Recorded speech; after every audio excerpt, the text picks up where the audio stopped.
नमस्कार मित्रांनो, आपला पैसा सुरक्षितपणे गुंतवायचा म्हणलं की पोस्ट ऑफिस हे आपल्या डोळ्यासमोर येतं। पोस्ट ऑफिसमध्ये केलेली पैशाची गुंतवणूक ही सर्वात सुरक्षित मानली जाते, कारण ही केंद्र सरकारच्या निदर्शनाखाली असते। पूर्वी फक्त ज्येष्ठ नागरिक या पोस्टामध्ये पैसे गुंतवणूक करायचे, परंतु आता मित्रांनो बघा, सर्वच जे ज्येष्ठ नागरिक असतील किंवा तरुण लोक असतील ते पोस्टाकडे वळले आहेत, कारण याचा व्याज दर पण खूप चांगला आहे। त्यामुळे मित्रांनो, तुम्हाला अशाच एका योजनेबद्दल सांगणार आहे ज्यामध्ये तुम्ही 500 रुपये गुंतवणूक करू शकता आणि मिळणारा परतावा जो आहे तो म्हणजे 8 लाखाच्या पुढे आहे। बघा, सविस्तरपणे सांगणार आहे, तुम्हाला व्यवस्थित समजून घ्या। तुम्ही जर पोस्टामध्ये तुमचं जर खातं असेल तर तुमच्यासाठी हा व्हिडिओ खूपच महत्त्वाचा आहे। बघा, आता पोस्टाने काही अशा योजना आणल्या आहेत की ज्यामध्ये व्याज दर इतका आकर्षक आहे, ज्यामुळे आज तरुण पिढी देखील पोस्टामध्ये खाते उघडून त्यामध्ये गुंतवणूक करत आहे। पण या पोस्टाच्या योजना भरपूर आहेत, प्रत्येक योजनेचे व्याज दर पण वेगळे आहेत। मग तुम्हाला प्रश्न पडला असेल की कोणत्या पोस्टामध्ये योजनेमध्ये आपण गुंतवणूक करायची, तर या योजनेसाठी आज एक पोस्टामध्ये योजना आहे जी तुम्हाला चांगली भरधाव तुम्हाला व्याज दर देते। ती तुम्हाला व्यवस्थित समजून सांगणार आहे, फक्त व्हिडिओ शेवटपर्यंत बघा, तुम्हाला व्यवस्थित सांगतो। बघा, आता व्याज दर हा कमी असतो, काही योजनेचा कालावधी कमी असतो, काही योजनेचा जो तुमचा जमा होणार जे काही व्याज असतं ते काही महिन्यात जमा होतं, काहीच 3 महिन्यात तर काहीच डायरेक्ट 5 वर्षांनी मिळत असतं। म्हणूनच पोस्ट ही सुरक्षित गुंतवणूक जरी असण्याचे साधन असलं तरी व्याज दर मात्र तिथं प्रत्येक वेळी वेगळा असतो। योजनांचे व्याज दर आणि त्यावर मिळणारा परतावा देखील व्यवस्थित आपण अभ्यास करणं गरजेचं आहे। त्यामुळे तुम्हाला अशा एका योजनेबद्दल आज सांगणार आहोत। त्यामुळे तुम्ही 500 रुपये फक्त महिन्याला गुंतवायचे आहेत। 500 रुपये मिळणार आणि मिळणारा परतावा तुम्हाला 8 लाखाच्या पुढे आहे। योजना मस्त आहे, व्याज दर पण चांगला आहे। लक्ष देऊन बघा, तुम्हाला सविस्तरपणे सांगणार आहे।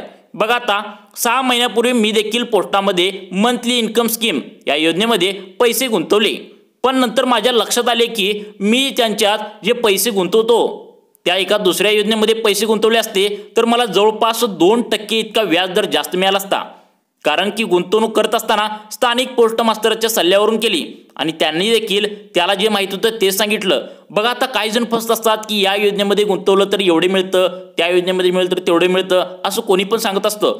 परंतु आज जी तुम्हाला मी सांगणार आहे, या योजनेमध्ये जर तुम्ही गुंतवला तर तुम्ही आधीच पैसे गुंतवत आहात, त्यापासून तुम्हाला जेवढे मिळत आहे व्याज त्याच्यापेक्षा तुम्हाला कमीत कमी 2% तर जास्त मिळणार आहे।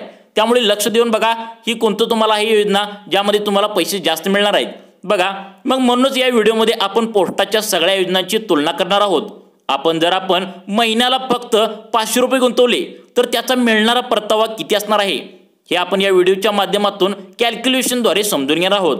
पोस्टाच्या कुठल्या योजनेत पैसे गुंतवायचे असतील किंवा गुंतवलेले असतील तर तुमच्यासाठी व्हिडिओ महत्त्वाचा आहे, कारण ही योजना मस्त आहे। यामध्ये थोडक्या पैशामध्ये तुम्हाला जास्त व्याज दर कसा मिळवायचा ते मी तुम्हाला सांगतो। बघा, एखाद्या नवीन योजनेत गुंतवले असते म्हणजे गुंतवायचे असतील तुम्हाला जर पैसे, तर तुमच्यासाठी हा व्हिडिओ अतिशय महत्त्वाचा होणार आहे।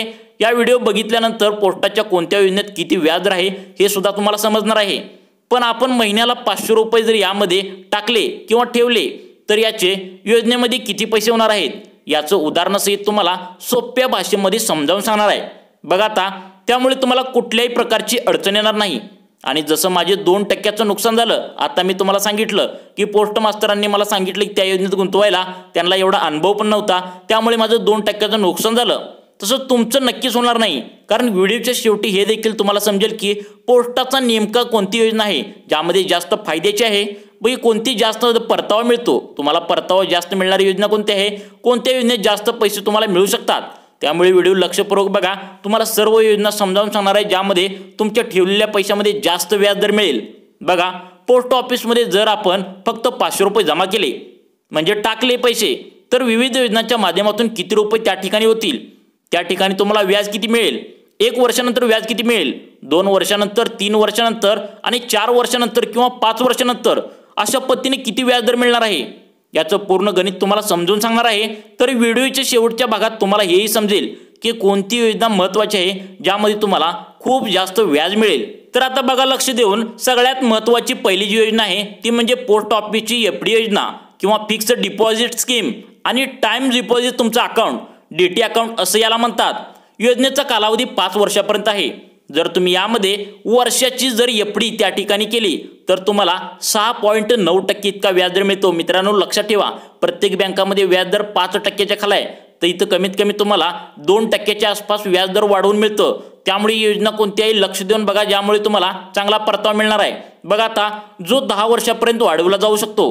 गेल्या वर्षी 2023 मध्येच म्हणजे यामध्ये गुंतवणुकीचा व्याजदर 6.5 वरून 6.7 पर्यंत वाढवला गेला। तुम्ही फक्त 100 रुपयामध्ये यामध्ये खाते उघडू शकता। तुम्ही जवळच्या पोस्ट ऑफिसमध्ये जाऊन पोस्ट ऑफिस म्हणजे रिकरिंग जे काय असेल ते डिपॉझिट स्कीममध्ये तुम्ही खातं उघडू शकता। यामध्ये 100 रुपयापासून तुम्ही गुंतवणूक सुद्धा करू शकता। बघा तुम्हाला ही चांगली योजना आहे। तुम्हाला सर्व योजनांची माहिती देणार आहे, ज्यामुळे तुम्हाला व्याजदर जास्त मिळेल। बघा आता तुम्ही जर जास्तीत जास्त गुंतवणुकीसाठी कोणतीही मर्यादा निश्चित केली नाही। या योजनेचा परिपक्वता कालावधी 5 वर्षाचा आहे। पोस्ट ऑफिस RD मध्ये जर अल्पवयीन व्यक्तीच्या नावाने खाते उघडले येते तर मात्र यामध्ये पालकांनी कागदपत्रासही आपले नाव नोंदणे बंधनकारक आहे। बघा तुमचे लहान मुलं असतील जर 18 वर्षाच्या खालची, जर त्यांचं जर तुम्हाला खातं उघडायचं असेल आणि त्यांच्या नावावर तुम्हाला हे 500 रुपये जमा करायचे असतील तर तुम्हाला त्यांच्यासोबत तुमचं पण नाव देणं गरजेचं आहे असं यामध्ये म्हणले।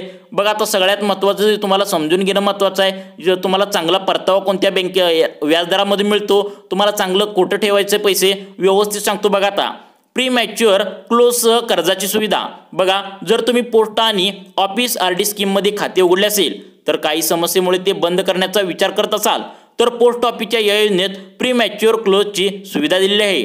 बघा होय, तुमची इच्छा असल्यास तुम्ही मॅच्युरिटी जी काय असेल ती कालावधी संपण्याआधी खाते सुद्धा बंद करू शकता।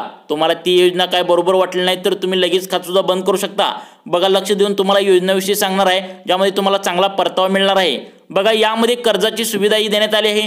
तथापि खाते 1 वर्षासाठी सक्रिय केल्यानंतर ठेव रकमेच्या फक्त 50% रक्कम कर्ज म्हणून घेता येते। त्याच्या व्याजदराबद्दल बोलायचे झाले तर तुम्हाला मिळणाऱ्या व्याजापेक्षा 2% जास्त आहे। जर आपण पोस्ट ऑफिस RD मधील गुंतवणूक आणि व्याजाची गुंतवणूक केली तर तुम्ही या योजनेत दरमहा 5,000 रुपये गुंतवले। समजा आता तुम्ही 5,000 रुपये गुंतवले, आता तुम्हाला काही लोक जे असतात ते बऱ्यापैकी आता श्रीमंत झाले आहेत, त्यामुळे 5,000 रुपये जर गुंतवले, 500 रुपयाची स्कीम जर तुम्हाला जर छोटी वाटली, समजा तुम्हाला 500 रुपये छोटी वाटली तर त्या ठिकाणी तुम्ही जर 5,000 गुंतवले तर किती मिळतो बघा, तर त्याच्या मॅच्युरिटी कालावधीत म्हणजे 5 वर्षामध्ये तुम्हाला एकूण 3 लाख रुपये जमा होतील। 5,000 रुपये जर तुम्ही महिन्याला गुंतवले तर तुम्हाला किती होतील बघा, जमा किती होतील बघा। आता तुम्ही आणि 56,830 रुपये जोडले जातील, म्हणजे त्याला व्याजदर मिळणार आहे 6.7% व्याजदर मिळणार आहे।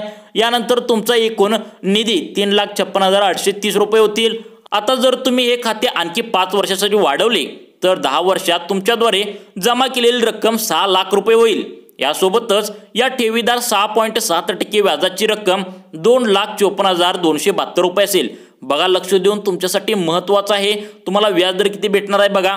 तुम्ही जर 5,000ची जर यामध्ये गुंतवणूक केली, 500 रुपये कमी होत आहेत, त्यामुळे जरा वाढवून 5,000 रुपये म्हणले मी इथं, कारण 5,000 रुपये जर गुंतवणूक केली तर तुम्हाला व्याजदर किती मिळणार आहे तुम्हाला सगळं समजावून सांगितले। बघा आता अशा प्रकारे 10 वर्षाच्या कालावधीत जमा केलेला तुमचा एकूण निधी 8,54,272 रुपये होईल।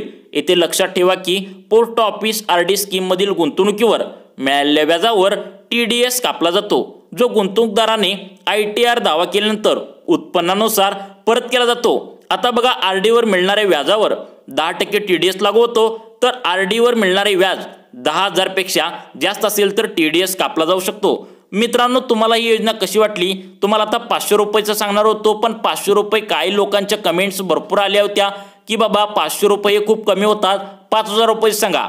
त्यामुळे 5,000 रुपयाचं सांगितलंय आणि त्या 5,000 वरून तुम्ही कॅल्क्युलेशन करून 500 रुपये सुद्धा काढू शकता। पण 5,000 रुपये व्यवस्थित आहेत, महिन्याला 5,000 कोणी सामान्य माणूस सुद्धा आजकाल भरू शकतो, त्यामुळे 5,000 सांगितले। मित्रांनो तुम्हाला अशाच प्रकारच्या पोस्टाविषयी माहिती पाहण्यासाठी आमच्या लाईफ चेंज मोटिवेशन या योजना चॅनलला नक्की सबस्क्राईब करा। धन्यवाद मित्रांनो।